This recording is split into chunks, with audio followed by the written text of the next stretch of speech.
Salam değerli izleyicilerim, hoş gördük sizleri. Bugün Azerbaycanımızın milli şirniyyatlarından olan şirin qoğal resepti paylaşacağım.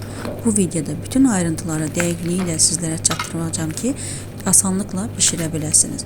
Çox asandır, çətin gəlməsin sizə. Gördüyünüz kimi tel-tel ayrılan, çox yaxşı bişibdir, xırçıltılıdır. İçlik olaraq mən umaç içliyindən və biraz da qoz fındıq içliyi əlavə etmişəm. Çox dadlı olur.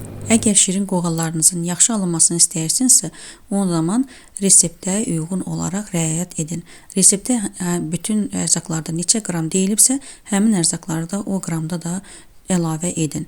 Əgər əksik və ya artıq edərsinizsə, o zaman qoğallar videoda göstərildiyi kimi alınmaz. Sobada da mütləq hamısını deyəcəm sizə necə bişirmək lazımdır. İndi isə keçirəm hazırlanma qaydasına. Əvvəlcə 250 qram unu götürürəm. Mən tavada qovururam. Çox qovurmaq lazım deyil. Unun ətri getdikdən sonra götürmək lazımdır. Hardasa 10-15 dəqiqə. Unun ətri çəkilsin. Və tökürəm başqa bir qaba, soymasını gözləyirəm. İndi isə keçirəm xəmiri hazırlanmasına. 1 kiloqram un götürmüşəm. Ortasında oyuq əmələ gətirirəm və içərisinə 250 ml isti süt tökürəm. Ardından içərisinə 2 xörək qaşığı şəkər və bir paçka da quru maya əlavə edirəm. Yaxşı-yaxşı qarışdırıram. Biraz da undan bura qatıram ki, quru maya burada şişsin və gözləyirəm hardasa 10 dəqiqə. Gördüyünüz kimi quru maya çox gözəl şişib. Yerdə qalan ərzaqları əlavə edirəm. Əvvəlcə 2 yumurta əlavə edirəm. 1 dolu xörək qaşığı sarı kök əlavə edirəm. 2 paçka vanilin əlavə edirəm. Daha sonra bir dolu olmayan çay qaşığı duz əlavə edirəm və 200 qram da bura 15% smetan əlavə edirəm. Bir də bura yağ əlavə edirəm. 200 ml ərinmiş kərə yağı əlavə edirəm. Ərzaqların hamısını yaxşı-yaxşı qarışdırıram ki, bir-biri ilə birləşsin. Daha sonra yavaş-yavaş undan əlavə edirəm və yumşaq xəmir yoğurmağa başlayıram. Xəmir mütləq yumşaq olmalıdır. Şirin qoğalın xəmiri yumşaq alınmalıdır. Əgər unumuzdan bir azca qalarsa, onda bura hardasa mən 50 ml süd əlavə etdim. Unla qarışdırdım və yenidən yoğurmağa başlayıram. Gördüyünüz kimi yumşaq bir xəmir alındı. Xəmiri nə qədər yoğurarsınızsa, bir o qədər də yaxşı alınır. Üzərini örtürəm və 1 saat dinlənməyə qoyuram ki, xəmir şişsin. İçliyi hazırlayıram. 200 qram bərk halda soyuducudan götürmüşəm, hal-hazırda bərk haldadır. 200 qram kərə yağını mən tyorkadan keçirdirəm və unla umaç edirəm. Əgər videonu bura qədər izlədinizsə, təşəkkür edirəm. Əgər kanala abunə deyilsinizsə, o zaman kanala abunə olun və zili açın ki, hər dəfə video qoyduqca bildirimlər sizə gəlsin və videonu tez görə biləsiniz. Hamınıza əvvəlcədən təşəkkür edirəm. Bu şəkildə umaç etdim. Umaç edib qurtardıqdan sonra bir paçka vanilin əlavə edirəm və 250 qram da şəkər əlavə edib yaxşı-yaxşı qarışdırıram. 1 çay qaşığı da hil əlavə edirəm. Hamısını qarışdırıram bir-birinə. İçlik bu qədər hazırdır. İndi isə keçirəm xəmirinə. Xəmir artıq gördüyünüz kimi quru maya xəmiri şişirdib. Bu cürə xəmir yaxşı alınıb, çox yumşaqdır və bir neçə hissələrə bölürəm. Mən hazırladığım xəmirdən 9 ədəd kündələr alındı.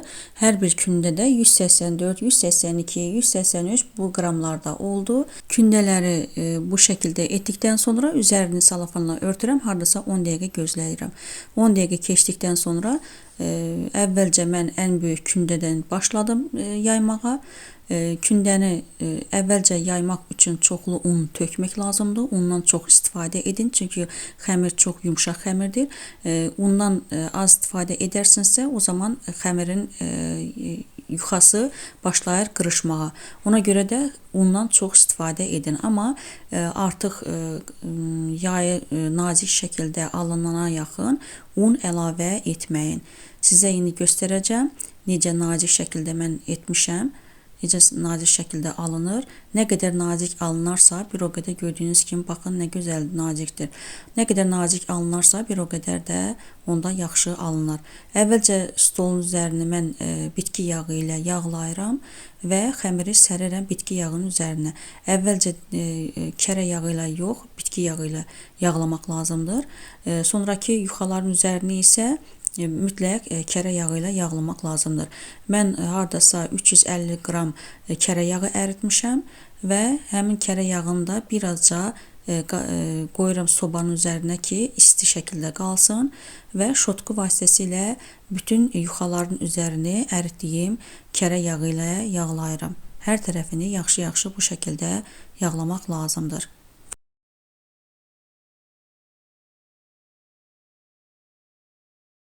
Daha sonra ardıcıllıqla yuxaları bir-bir yaydıqdan sonra və qoyuram həmin yuxanın üzərinə, birinci yuxanın üzərinə. Əvvəlcə birinci yuxanın üzərinə qoyduqdan sonra birləşdirmək lazımdır. Mütləq bir tərəfini birləşdirmək lazımdır. Daha sonra digər tərəflərini dartıb uzatmaq olur yuxanı. Yəni birləşdirməsəniz dartıb uzatmaq olmaz. Hər dəfəsində altdakı yuxuya mütləq birləşdirmək lazımdır. Və ikinci yuxanı da qoyduqdan sonra üzərini yağlayıram. Yaxşı-yaxşı keçirəm yenə. İndi isə üçüncü yuxanı yaymağa. Üçüncü yuxanı da yayıram. Nazik şəkildə gördüyünüz kimi unu çox istifadə eləmişəm.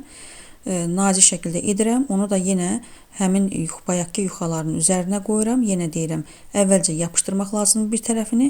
Daha sonra isə digər tərəfini yapışdıqdan sonra dartıb, çəkib uzatmaq olur. Bunu da hamısını yavaş bir şəkildə etmək lazımdır ki, yuxalarımız cırılmasın. Gördüyünüz kimi yuxalarımız bu şəkildə nazik-nazik olmalıdır.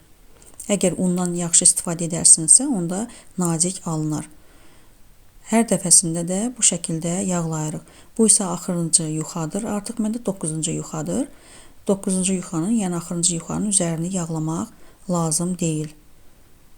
Bu şəkildə dartıram və hamısına bir boyda olmasını görürsünüz. Bu şəkildə dartmaq olur. Əvvəlcə bir tərəfini yapışdırandan sonra asanlıqla dartmaq olur. Yavaş bir şəkildə. Və artıq hazırdır bütün yuxalar və başlayıram kəsməyə. Mən eni 3 cm-dən istifadə etdim. Əvvəlcə xəttkeş vasitəsilə işarələr qoydum. Daha sonra bu şəkildə lentlər şəklində kəsirəm. Kənarlarını da artıq kəsmədim. Bu şəkildədir məndə. Kənarları da hərəsi bir balaca şirin qoğalar alındı. Onlar da çox gözəldir, səliqəli alınır. Heç də fərqi yoxdur başqa qoğalardan.